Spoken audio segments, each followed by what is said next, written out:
ओम गौरी शंकराय नमः।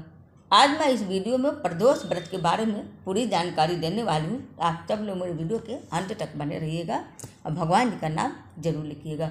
ये हिंदू शास्त्रों के अनुसार हर मास के कृष्ण पक्ष की और शुक्ल पक्ष की त्रयोदशी तिथि के दिन प्रदोष व्रत किया जाता है। प्रदोष व्रत में माँ पार्वती और भगवान भोलेनाथ की पूजा अर्चना की जाती है। प्रदोष व्रत करने से जीवन में सारे दोष जो होते हैं वो समाप्त हो जाते हैं और भोलेनाथ माँ पार्वती की कृपा से सारी इच्छाएं की पूर्ति होती है और सुख समृद्धि की प्राप्ति होती है। वैवाहिक जीवन में अगर कोई भी प्रॉब्लम है तो वो प्रॉब्लम से मुक्ति मिलती है। तो अब आइए जानते हैं कि मुहूर्त के बारे में, त्रयोदशी तिथि कब से कब तक है और पूजा का शुभ मुहूर्त और महत्व के बारे में।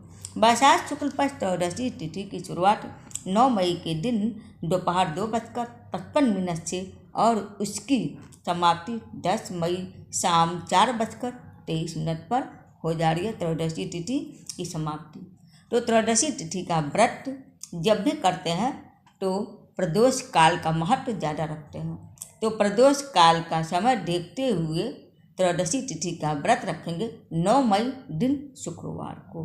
दिन शुक्रवार के दिन प्रदोष व्रत पड़ रहा तो इसलिए उसको शुक्र प्रदोष के नाम से जाना जाता है और इस दिन का पूजा किया हुआ आर्थिक तंगी से मुक्ति दिलाता है। इस बार भी शुक्र प्रदोष व्रत पड़ा है टपकी की तरह, लेकिन इस बार की शुक्र प्रदोष व्रत पर चित्रा और हस्त नक्षत्र का संयोग बना हुआ जो पूजा पाठ के लिए अत्यंत ही शुभ माना जाता है। साथ ही व्रत योग और शुद्ध योग का भी संयोग बना हुआ, इसमें व्रत और भी ज़्यादा फलदायक हो जाता है। यानी कि इन सारे संयोगों के साथ पूजा पाठ व्रत किया जाए तो दुगुना फल की प्राप्ति होती है। प्रदोष काल की पूजा का समय 7:01 से लेकर 9:08 तक है। इस बीच में आप लोग पूजा कर सकते हैं भगवान भोलेनाथ और माँ पार्वती का। शाम को प्रदोष काल के समय में पूजा करना जरूरी होती है। आप लोग अगर सुबह नहीं करते हैं तो भी कोई बात नहीं, लेकिन शाम को आपको जरूरी है शिवलिंग की पूजा करना।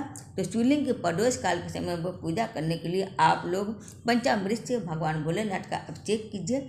उसके बाद बेलपत्र चढ़ाइए, धतूरा चढ़ाइए और घी का दीपक जलाइए। धूप दीप नैवेद्य फूलों से भगवान भोलेनाथ की पूजा कीजिए। अक्षत चंदन चढ़ाइए। इस तरह से आप पूरा विधि विधान से भगवान भोलेनाथ माँ पार्वती की पूजा कीजिए। लास्ट में आरती कीजिए और भोग में आप फल और खीर चढ़ा सकते हैं। भगवान भोलेनाथ को सफ़ेद चीज़ ज़्यादा प्रिय है तो इसलिए आप चावल का भी खीर चढ़ा सकते हैं या तो आप मखाने का भी। अगर आप व्रत रख रहे हैं और शाम को आपको अनाज नहीं खाना, फलाहारी केवल करना पूरे दिन भर रात भर में, तो आप मखाने का भी खीर चढ़ा के खा सकते हैं भोग लगा के। और नहीं तो आप शाम को खीर भोग लगाकर चावल का अनाज भी खा सकते हैं प्रदोष काल की पूजा करने की बात है। भगवान भोलेनाथ के शिवलिंग पर अक्षत चढ़ाने से धन की कमी खत्म होती है। तिल चढ़ाने से भोलेनाथ के शिवलिंग पर पाप खत्म होते हैं और घर में खुशियाँ प्राप्ति होती है। गेहूँ और धतूरा चढ़ाने से संतान सुख की प्राप्ति होती है। चंदन भोलेनाथ के शिवलिंग पर चढ़ाने से सूर्य मजबूत होती है कुंडली में और मान सम्मान में वृद्धि होती है। रुके हुए सारे काम पूरे होते हैं, बनने लगते हैं। बेलपत्र चढ़ाते वक्त आप उस पर राम शब्द तीनों पत्तों पर लिख दीजिएगा। उसके बाद आप चढ़ाइएगा, आपकी सारी मंगतें पूरा होगा भगवान जी की कृपा से। तो उम्मीद है आप सबको मेरा वीडियो पसंद आएगा।